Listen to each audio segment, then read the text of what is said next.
Nives ou les cœurs volatiles, un roman de Sacha Naspini, traduit de l'italien par Jean-Luc Defromont.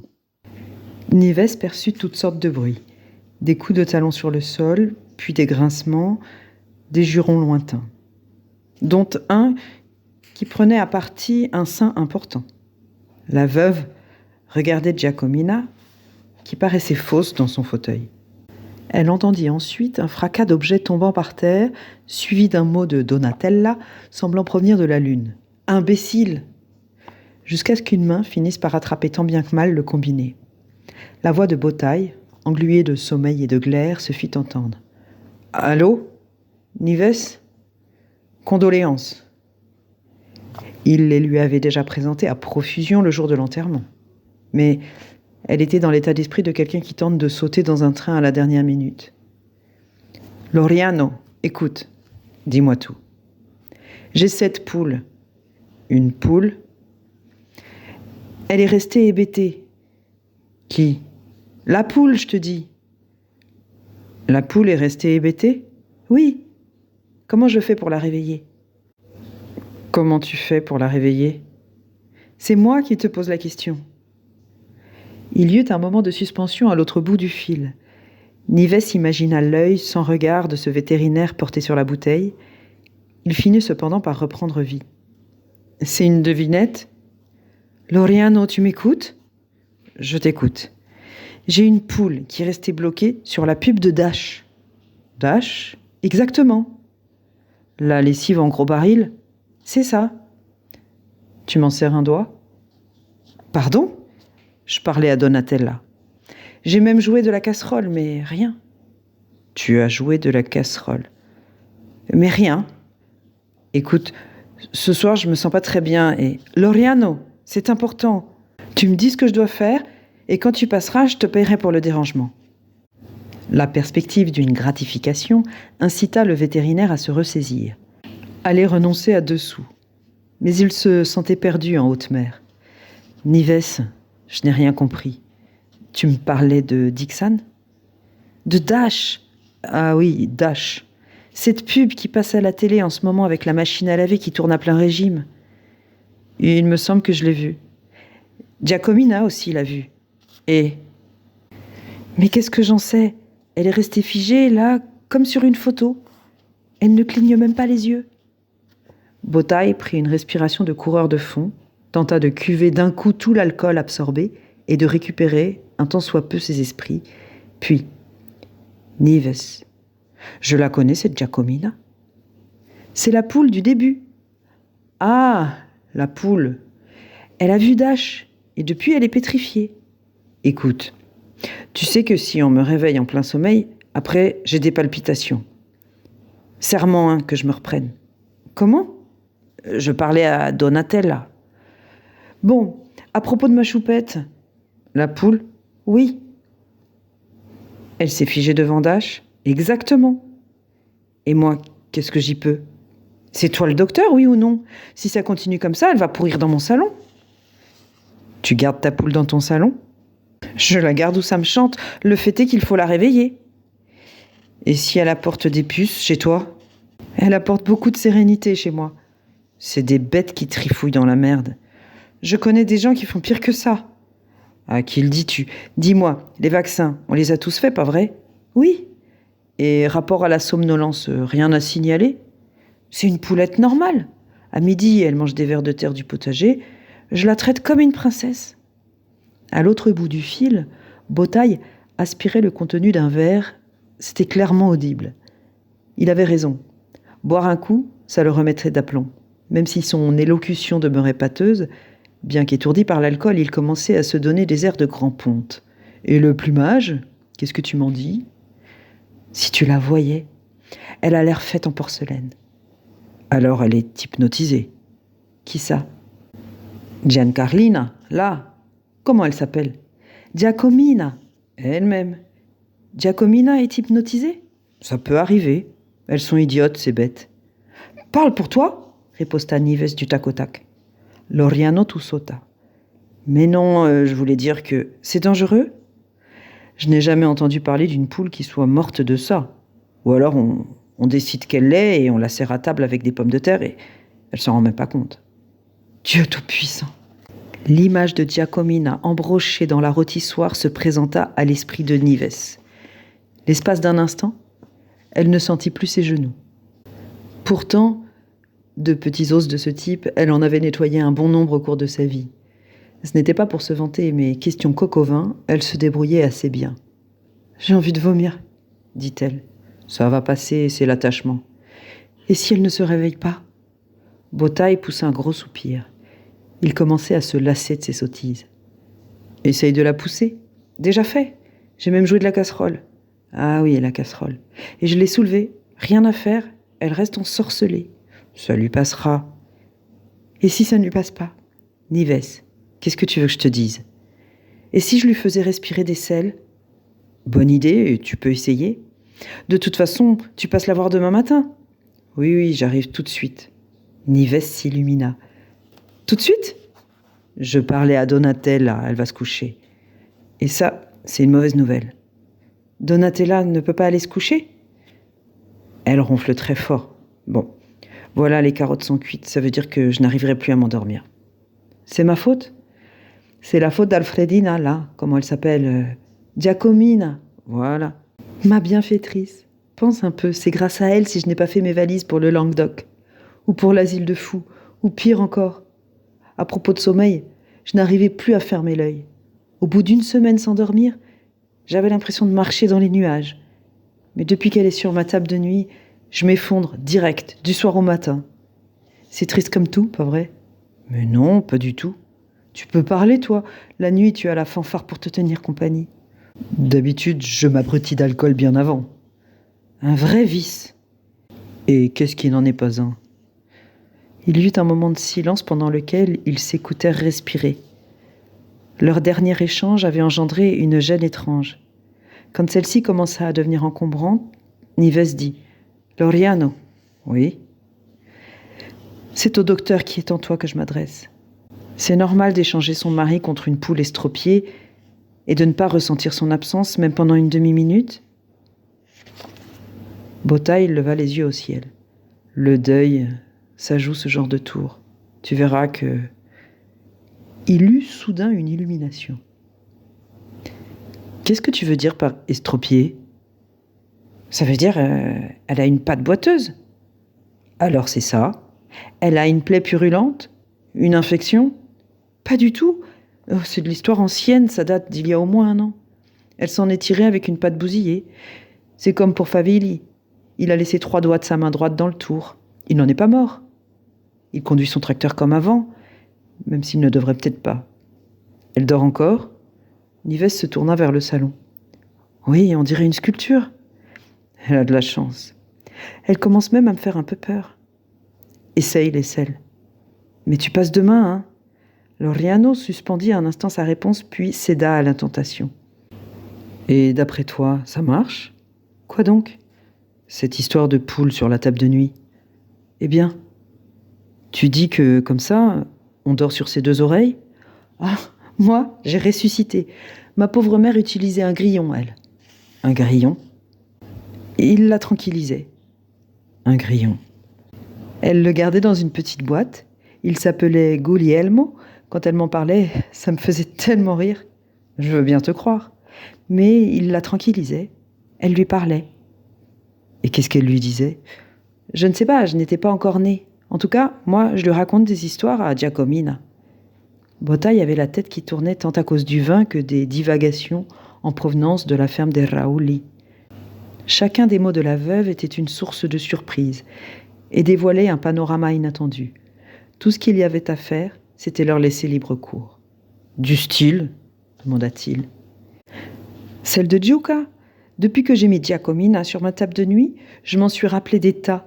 Celle que ma grand-mère Landa me racontait, qui date du siècle dernier. » Du côté de Loriano, un bruit répétitif commençait à se faire entendre.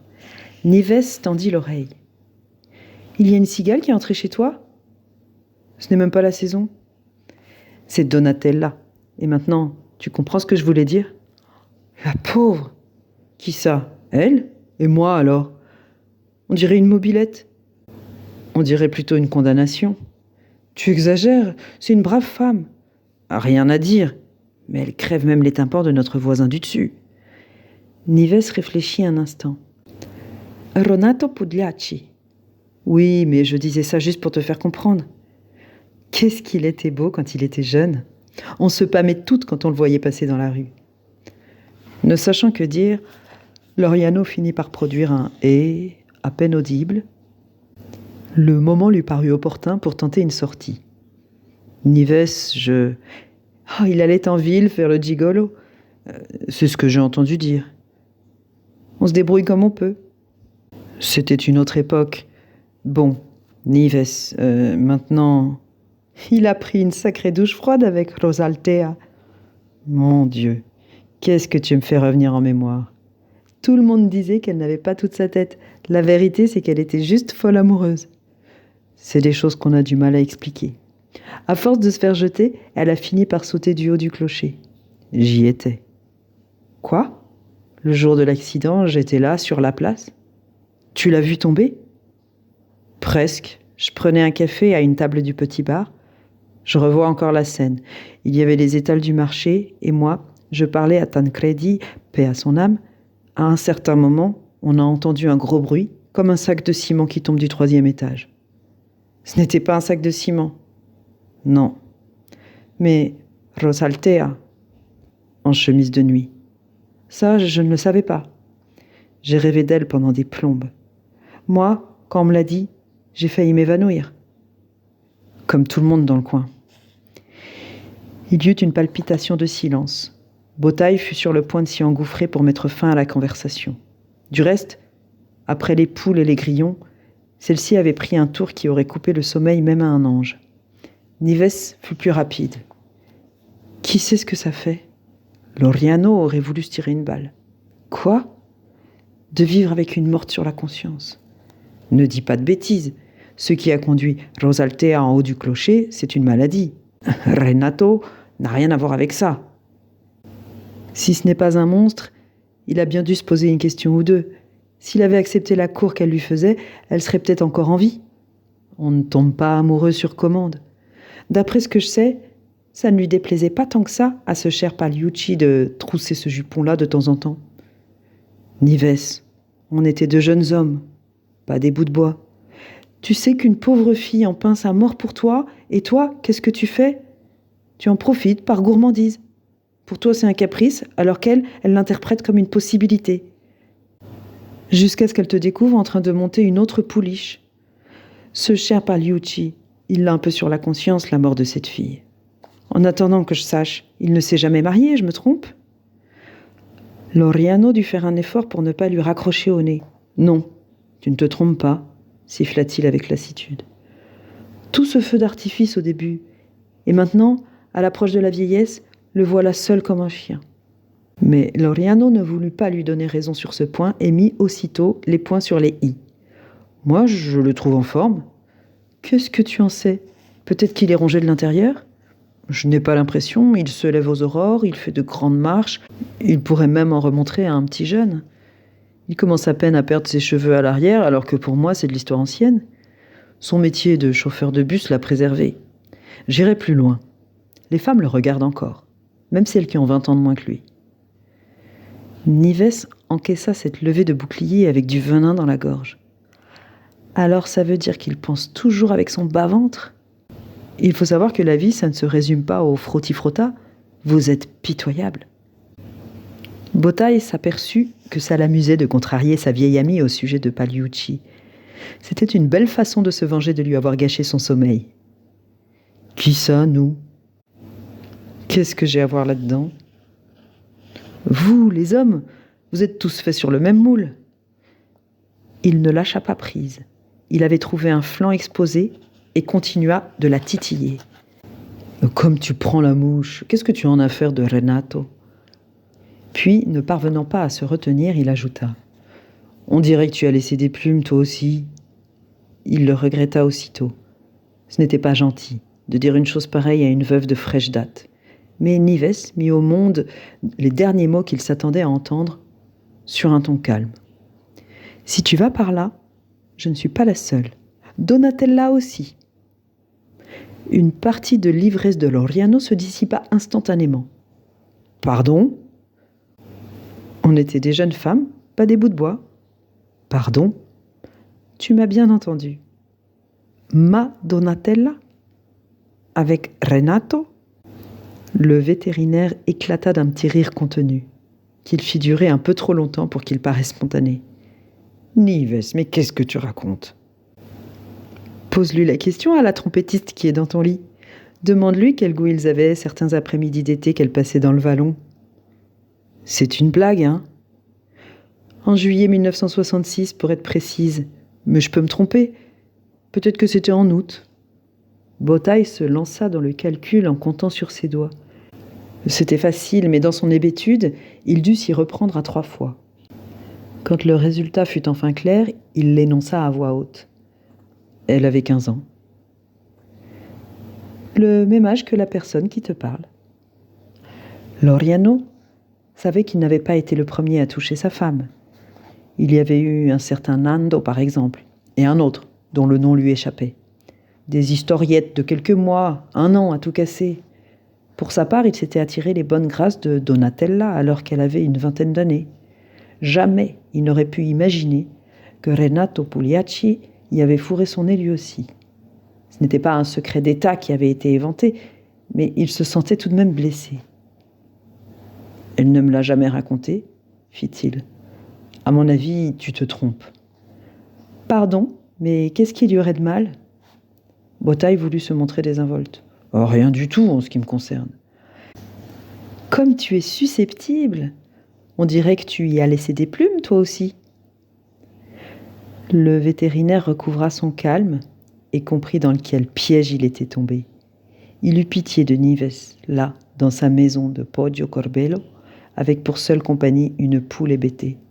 Pendue au téléphone, elle attendait la première occasion pour s'en prendre à la tranquillité d'un mariage qui voguait vers un demi-siècle de sérénité, alors que le sien n'était plus. Loriano se dit que ça ne lui coûtait rien de prêter l'oreille à cette pauvre femme.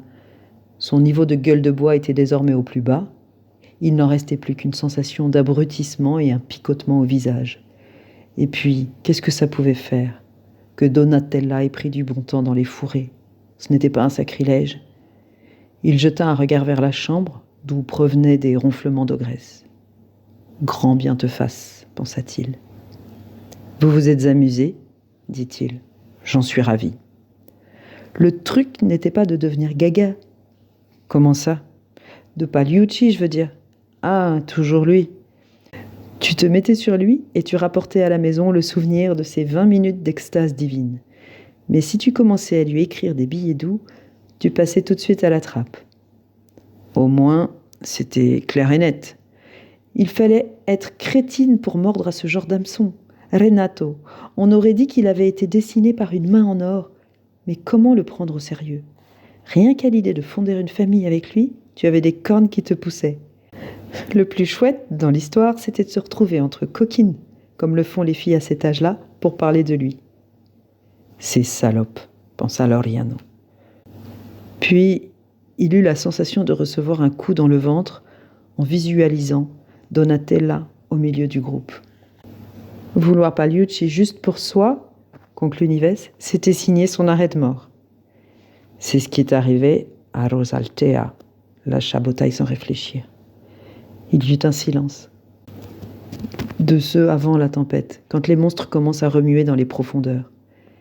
Nives attrapa l'un d'eux au vol. « Qu'est-ce que tu veux dire ?»« Non, rien. » Avec elle, c'était différent.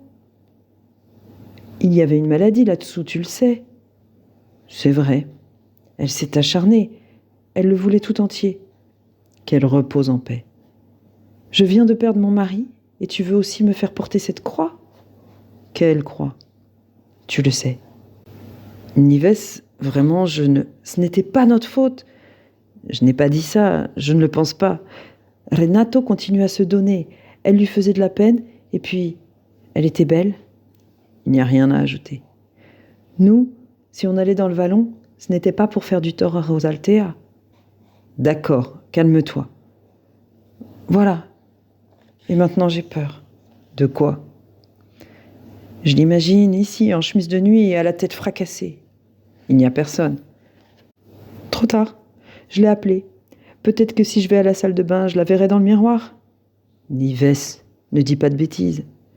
Ou peut-être que c'est elle qui a jeté un sort à ma poule. Dès que je raccroche, Giacomina ouvre le bec et elle se met à me parler. Elle est juste hypnotisée. Mais ça fait un bout de temps que ça dure. Voilà ce qu'elle voulait, Rosaltea. Que je te téléphone, que j'aille fouiller dans ces histoires d'il y a 50 ans pour ensuite me faire mourir de palpitations. T'as remarqué? Quoi? Mais non, tu n'as pas remarqué. Quoi? Fernanda de Maria, par exemple. Loriano se revit à l'enterrement de cette chère amie 1 an plus tôt. Bon, dit-il, qu'est-ce qu'elle a à voir avec tout ça, cette pauvre Lorenza Tucci, sans parler de celle qui avait 10 ans de plus que nous, Frida Bonelli. Tu l'as bien en tête, Frida? Ou la forte femme, Wanda? Toutes mortes. Nives. Rosaltea est déjà passée à l'acte. Loriano ne parvint pas à se contrôler et sentit ses poils se hérisser. Un frisson vite remplacé par un mélange d'amusement et de peine. La solitude forcée de cette femme agitait des fantômes inattendus. « Tu es sérieuse ? On est fauchés l'une après l'autre. Dans mon cas, elle a commencé par un Théo. Pourtant, tu aurais dû voir son bilan sanguin. Tellement clair que tu aurais pu regarder au travers.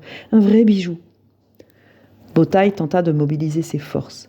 Apparemment, il était appelé à accomplir une autre tâche, bien plus délicate que de se prononcer sur une poule piégée dans une publicité. « Mourir, c'est une chose normale, dit-il. Prends le cas de Frida, qui s'en est allée à près de 80 ans. Ça te paraît la malédiction d'un esprit? S'il y a une chose qui punit les vivants, c'est la vie elle-même. Pas besoin d'aller déranger les fantômes pour ça. Ou alors ils portent un autre nom. Du style? Qu'est-ce que j'en sais? Le sentiment de culpabilité, par exemple. Le sentiment de culpabilité, par exemple. Et quel genre de petit fantôme ce serait? Celui que tu vois. Celui que tu veux voir. Loriano eut l'impression que Nives y réfléchissait. En soi, c'était l'occasion rêvée de se faufiler dans ce temps mort et de lui souhaiter bonne nuit. Mais il n'était pas un monstre. Son amie avait peur. Elle régurgitait des choses du passé qui la hantaient la nuit sous forme de présence. Il ne voulait pas avoir ça sur la conscience. « Elle a déjà commencé, » répéta la veuve, pas du tout affectée. « Si elle fait avec nous ce qu'elle a fait avec moi... Bref, comment va ta prostate, par exemple ?»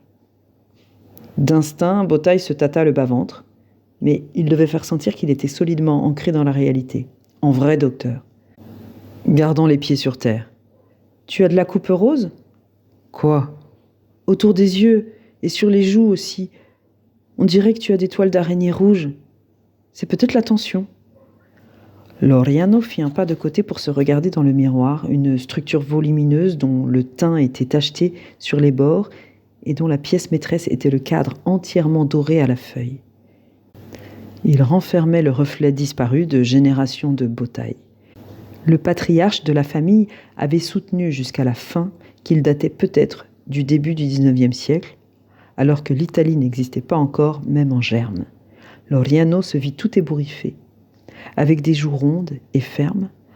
Parfois, ses partenaires de tressettes lui demandaient « On t'a mis sous pression ou quoi, Lolo ?» Il rigolait. Pourtant, dans son fort intérieur, il regrettait son aspect d'autrefois.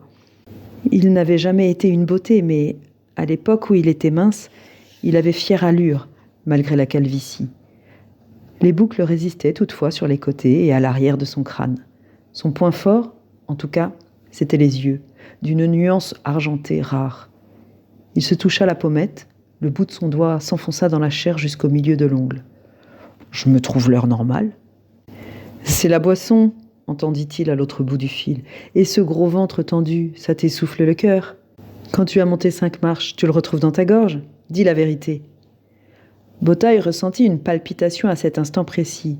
« Je n'ai jamais été plus en forme, dit-il. » Mais son timbre de voix rauque sonnait faux. « Tu n'y crois même pas toi-même. Tu es devenu médecin maintenant ?»« Bref, Donatella s'allongeait à l'ombre des châtaigniers. Tant mieux pour elle. Elle a rendu la pauvre Rosaltea malade, comme beaucoup d'entre nous. Lorenza, par exemple, Fernanda. Toutes ces histoires d'animaux sur les tables de nuit ou hypnotisés, d'incursions sous les jupes d'une jeune fille et de fantômes de 9 heures du soir donnèrent à Loriano une sorte de vertige. Il battit de la pantoufle sur le carrelage. « Nives, dit-il d'un ton ferme, il se fait tard. » Ça a commencé pareil pour Anteo, par la fatigue. Ces derniers temps, il fallait tirer des coups de canon pour le tirer du lit. Je me lève à 6 heures du matin, alors désolé si... Café au lait et Fernet Branca? Ça ne te regarde pas. Et comme ça, jusqu'au soir, sans relâche. C'est mes oignons. Voilà comment elle s'y prend avec vous, en passant par des voies détournées. Qui ça? Rosaltea? Rosaltea? Pour t'atteindre, elle utilise des tonnes de bouteilles attachées à ton cou. Tu ne les vois pas, peut-être même que tu ne les sens pas comme tu le devrais, mais tu peux être tranquille, elles toucheront au but tout en même temps. Loriano en eut le souffle coupé. En un éclair, il tenta de se faire une idée de ce qu'il avait bu au cours de sa vie. Il avait déjà un pied dans la tombe. Il se rebella impulsivement. N'importe quoi, ce n'est pas un fantôme qui me fait lever le coude. Sa réplique lui parut aussitôt un peu crétine, mais déjà Nives reprenait. Tu as un bon travail, une femme formidable. Votre Amedeo fait carrière dans la banque et il y a quelques années, il vous a donné le petit-fils dont tout le monde rêve. La maison dont vous êtes propriétaire, les vacances à la mer. Qu'est-ce qui te manque?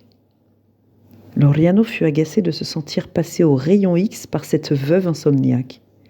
Que voulait-elle au juste? Voilà comment elle le récompensait de lui avoir prêté une épaule sur laquelle déverser les affres de la solitude. Il se retrouvait dos au mur.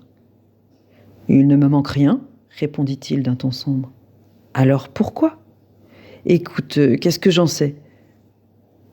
Rosaltea? Si tu veux l'appeler comme ça. Comment l'appeler sinon? Elle me tient compagnie. Elle te tue. Je suis encore là que je sache. Pour l'instant. Cette fois, la charge était si violente que Loriano faillit s'effondrer. Tu veux bien arrêter? Elle fait des détours pour arriver jusqu'à vous. Tu parles d'un fantôme qui extermine les gens par vengeance, après une vie entière. Drôle d'acharnement. Le plus méchant, elle sait quelle chaîne on traîne derrière nous. Elle n'a qu'à s'en prendre à Pagliucci, comme ça l'affaire est pliée. En tout cas, j'ai compris ce que tu voulais dire. Et qu'est-ce que je veux dire? Rosaltea, c'est cette chose qu'on porte tous en nous et qui nous empêche parfois de dormir. Et qui te pousse à boire. Loriano eut un sourire amer. D'accord, moi aussi j'ai ma Rosaltea. Tu es contente? Et maintenant, tu la vois comment, la situation de Renato? Toute cette beauté et pas de famille. Rosaltea. Exactement. En fin de compte, cette façon de se raconter l'histoire était amusante, bien qu'un peu macabre. Le spectre était-il une métaphore pour son amie, ou y croyait-elle vraiment? Se demandait Bothaï. Ce n'était pas clair. Il lui sembla qu'ils étaient arrivés au fond d'une impasse qui lui permettait de clore la conversation. Comment passerait-il la nuit? À la lumière de ce qui venait d'être dit, il était exclu de déboucher une bouteille pour raviver son ivresse. Ça reviendrait à s'attirer le mauvais œil. Peut-être lirait-il un livre? Ça ne lui était pas arrivé depuis belle lurette. Certes, il devrait d'abord se mettre du coton dans les oreilles. Nives mit feu à son projet de prendre congé. Mais avec Donatella, elle a été plus sournoise. Comment ça? Regarde un peu dans quelle position elle l'a mise. Mais qui? Quoi? Rosaltea? Qui d'autre? Bothaï ravala instantanément ses doutes. Et qu'est-ce qu'elle aurait fait, d'après toi? Comment tu fais pour ne pas le voir? Pourtant, tu trempes dedans jusqu'au cou. Nives, soit tu parles, soit... Il suffit que tu lèves les yeux au plafond. Loriano en eut la chair de poule. Il imagina diriger son regard vers le haut et y trouver cette pauvre fille d'autrefois, allongée dans la position peu naturelle où il l'avait vue ce jour horrible sur la petite place. Il finit par s'exécuter. Je ne vois rien. Si ton regard transperçait les murs, tu ne serais pas là. C'est alors que Botai comprit. Tu veux dire Pagliucci ? Tu as compris ce que c'est le petit cadeau qu'elle a fait à Donatella ? Nives, ça fait depuis le début que tu me parles par énigme. Les grosses chaînes devaient continuer à bien cliqueter. Je ne te suis pas. Je te crois, tu bois comme un ambassadeur. Je ne te suis vraiment pas. Réponds à une question. Je t'écoute. Qui habitait au-dessus de chez vous autrefois ? Loriano était né et avait grandi dans cette maison. Il se souvenait du vieil Ansano et de sa femme un peu folle, obsédée par les chats noirs. Leur appartement en était plein. Pendant longtemps, 2 rumeurs avaient circulé sur leur compte. La première, c'était qu'ils les mangeaient. Ils laissaient les petites bêtes noires s'accoupler entre elles, dans un grand inceste entre mère, fils, père et sœur, avant d'en faire passer un à la casserole de temps en temps, ni vu ni connu.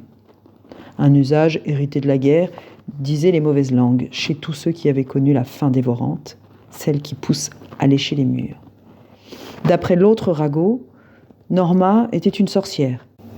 Dans son enfance, Botai préférait cette seconde hypothèse, comme les autres gamins de sa bande. Ébloui par ses réminiscences, il dit « On montait ici avec nos lance-pierres. On tirait bien. En général, je venais avec Paride de Lorenzi et Ornello Pacetti. On se mettait sur le côté de la maison pour viser la cloche de la petite église. » C'est amusant. Oui, parce qu'à l'époque, peu de gens avaient une montre. Norma se basait sur les coups de cloche pour faire cuire les pâtes du déjeuner. On était là avec nos lance-pierres déjà bandées. 11 heures sonnaient, dong, dong, dong. Après le dernier coup, l'un de nous lançait une pierre. S'il loupait la cible, un autre tirait à son tour. Dong. Ça faisait midi. Norma sortait ses casseroles, son mari n'allait pas tarder. « Vous rendiez chèvre une pauvre vieille ?» Ansano rentrait de l'atelier et il trouvait ses pattes comme de la colle. Il maudissait tous les saints et nous, on pissait de rire. Mais d'autres bonnes femmes se faisaient avoir. Et le jour où c'est arrivé à ma mère, j'ai arrêté. J'ai dû manger des tagliolini au beurre qui étaient comme du mortier. À l'époque, on ne jetait rien. Loriano poussa un grand soupir avant de poursuivre. Si je les avais devant moi, ces petits vieux, je les serrerais fort dans mes bras. Tout ça pour dire que oui, je sais très bien qui habitait au-dessus de chez nous. Loin d'être transporté par ce récit, Nives aiguisa sa langue pour revenir à la charge. Je crois savoir qu'après eux, c'est resté vide pendant longtemps. Exact. Et puis Renato s'y est installé. Il a vendu son appartement de famille qui était trop grand pour lui tout seul. Et il s'est retrouvé au-dessus de vos têtes. C'est ça. Lui, carrément. Oui, avec Donatella en dessous. Et où tu voudrais qu'elle soit ? Cette même Donatella qui descendait dans le vallon, comme beaucoup d'autres. Attention, pas pour y cueillir des marguerites. Elle était plutôt intéressée par un autre type de tige. Je ne veux pas le savoir. Bien robuste pour commencer. Nives, je t'en prie. Une dure période. Dans quel sens, pardon ? Dans le sens de calvaire. Quel calvaire ? Bref, on s'est compris. Pas du tout. Toi, toujours dehors, en train de plonger les bras dans le con des vaches, et elle, seule à la maison ? Comme elle doit s'ennuyer. Après les tâches ménagères, elle a la télé pour se distraire, ou bien les allées et venues de ce jeune homme d'âge mûr qui a fait un pacte avec le diable. La vieillesse ne l'effleure même pas. Les années passent, mais il continue à ressembler à celui de 1966. Donatella et puis Renato ? Tu sais ce qui arrive, n'est-ce pas ? Non, mais si tu le sais, dis-le-moi. Du jour au lendemain, tu te retrouves avec un certain âge. La maison, la famille. Au début, on avait du feu dans les veines. À chaque pas, on était prêt à fendre les mers. 40 ans sonnent, on est déjà autre chose. 50, c'est pire. Les jours se suivent et se ressemblent. Le nouvel an arrive et en un rien de temps, on fête de nouveau Noël. La seule satisfaction, c'est d'avoir payé les factures. Remercie le ciel que ça dure comme ça. Parfois, on se met à travailler du ciboulot. Tout le monde le sait, plus la vie est plate, plus les angoisses ont le champ libre. On cherche un moyen d'éliminer cette sensation de gâchis. Repenser à une amourette, ça peut donner du sens à un après-midi. Comme ça, pour le plaisir de se replonger dans certaines époques où la vie n'était pas un mouroir, où on avait tout devant soi. Donatella pensa à Renato. Loriano éclata de nouveau de rire, mais cette fois c'était sincère. Elle n'en a pas besoin, ajouta-t-il. Elle le voit tous les jours. Justement. Quoi? Elle le voit tous les jours. Il habite au-dessus de chez nous. Depuis 20 ans, c'est la première personne à qui je dis bonjour en partant de la maison. Justement. Nives, tu me fatigues. Dis ce que tu as à dire. Donatella, c'était une vraie poupée dans sa jeunesse. C'est vrai. Aujourd'hui, c'est autre chose. Ça arrive à tout le monde. Elle a beaucoup grossi. Oui, après Amédéo, elle n'a pas retrouvé sa forme d'avant. Une question de constitution. Ça doit être fastidieux. Que veux-tu que je te dise? Elle en parle à contre-cœur. Moi, je m'en rends bien compte qu'elle évite les miroirs. Peut-être qu'elle ne supporte pas de se voir avec cette masse en plus. Elle préfère vivre avec l'idée d'elle-même à 20 ans. Mais tu sais, ça m'arrive à moi aussi. Parfois, j'aperçois mon reflet dans une vitrine et j'ai un choc. C'est qui, celui-là? Je me dis. Chaque fois, c'est un coup de brique dans le ventre. C'est pareil pour tout le monde. Pas pour Renato Pagliucci. Il est né sous une bonne étoile, tant mieux pour lui. Imagine le calvaire. Encore? On s'est compris? Pas du tout.